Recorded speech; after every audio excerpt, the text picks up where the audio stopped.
අයිබෝන් හැමෝටම අදත් ඔයාලා මේ සුපුරුදු පරිදි එකතු වෙලා ඉන්නේ දිල්ෂාන් TG YouTube channel එකත් එක්ක. ඉතින් මුලින්ම කියන්න ඕනේ අද ටිකක් වෙනස් විදිහට මේ වීඩියෝ එක කරන්නේ. මොකද මම සාමාන්‍යයෙන් මේ වගේ වීඩියෝස් කරන්නේ නැහැ. හැබැයි මම ගෙදරින් පිටින් නිසා මම අර වෙනදා කරන ටයිප් එකේ වීඩියෝ එක කරන්න අවස්ථාවක් නැති නිසා තමයි මම මේ විදිහට පොඩ්ඩක් එළියට බහලා ඔයාලට වෙනුවෙන් මේ වීඩියෝ එක කරන්න තීරණය කරේ. ඉතින් අද අපි කතා කරමු WhatsApp සල්ලි හොයන්නේ කොහොමද කියලා. ඉතින් ලෝකේ දැනට තියෙන ගොඩක්ම ජනප්‍රිය මැසේජ් ඇප් එකක් විදිහට WhatsApp හඳුන්වන්න පුළුවන්. ඉතින් මේකේ තියෙන පහසුකම් ගොඩක් හොඳයි, ඇප් එක ගොඩක් සුපිරි. ඉතින් මේ වගේ දේවල් නිසා WhatsApp කෙනෙක් ගොඩක් අයට ජනප්‍රිය වෙලා තියෙනවා. ඉතින් WhatsApp එක දැනට අයිති වෙන්නේ Facebook ආයතනයට. මේක මෙලදී ගන්නේ 2014 අවුරුද්දේ ඩොලර් බිලියන 22ක් වියදම් කරලා.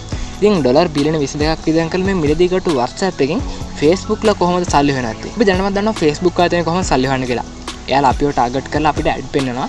ඒ ඇඩ් වලින් තමයි එයාලා සල්ලි හොයන්නේ. ඒ වගේම තමයි Instagram එකත්. Instagram එකෙත් ඒ විදිහටම අපිට ඇඩ් පෙන්නනවා. මේ ඇඩ්වර්ටයිස්මන්ට් වලින් එයාලා සල්ලි හොයනවා. හැබැයි WhatsApp එකේ අපිට කිසිම ඇඩ් එකක් බලා ගන්න ලැබෙන්නේ නැහැ. කොහොමද එයාලා සල්ලි හොයන්නේ නැත්තේ? ඉතින් Facebook ලා කියන විදිහට නම් එයාලා තාම එක රුපියලක්වත් එක ඩොලර් එකක්වත් මේ WhatsApp හරහා උපයලා නැහැ කියලා තමයි කියන්නේ.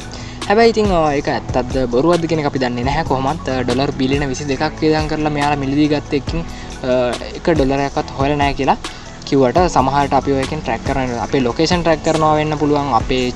අපේ මැසේජ් ට්‍රැක් කරනවා වෙන්න පුළුවන්.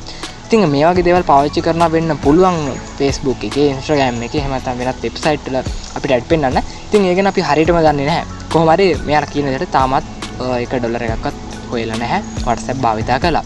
ඉතින් ඒක ඇත්ත වෙන්නත් පුළුවන් අපිට ඇඩ් පෙන්නන්නෙත් නැහැ.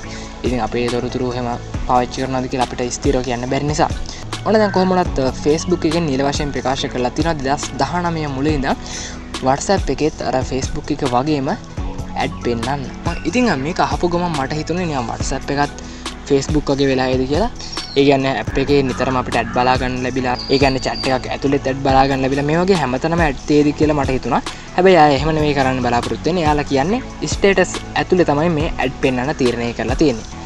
ඒ වගේම තමයි අපිට මේක ඩිසේබල් කරන්න ඒ වගේ කිසිම අවස්ථාවක් හම්බෙන්නේ නැහැ. අනිවාර්යයෙන්ම අපිට ඇඩ් පෙන්නනවා.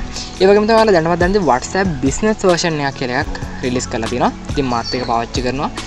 ඉතින් මේ version එක හරහාත් මෙයාලා අනිවාර්යයෙන්ම මුදල් උපයන්න මොකක් හරි මාර්ගයක් සකසා ගනි.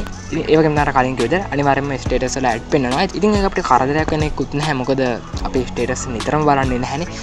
දවසට දෙපාර තුන් පාරක් වේ තමයි බලන්නේ. ඉතින් ඒ බලන වාරවලදී අපිට ඉතින් ඇඩ් එකකුත් බලන්න සිද්ධ වෙනවා. ඉතින් ඔන්න ඔය විදිහට තමයි Facebook ලා මෙච්චරකල් WhatsApp එකෙන් සල්ලි හෙව්වේ සහ ඉදිරියේදී සල්ලි හොයන්න බලාපොරොත්තු වෙන්නේ. ගොඩක් ස්තුතියි අදත් වීඩියෝත් එක්ක එකතු වුණාට මේ වගේ වීඩියෝ මම තව ගොඩක් කරලා දෙනවා මගේ YouTube channel එක. අනිවාර්යයෙන්ම YouTube එකේ සර්ච් කරන්න දිල්ෂාන් TG කියලා. ඔයාලට පුළුවන් ලේසියෙන් මම කරපු වීඩියෝස් ඔක්කොම ටික එකෙන් බලා ගන්න.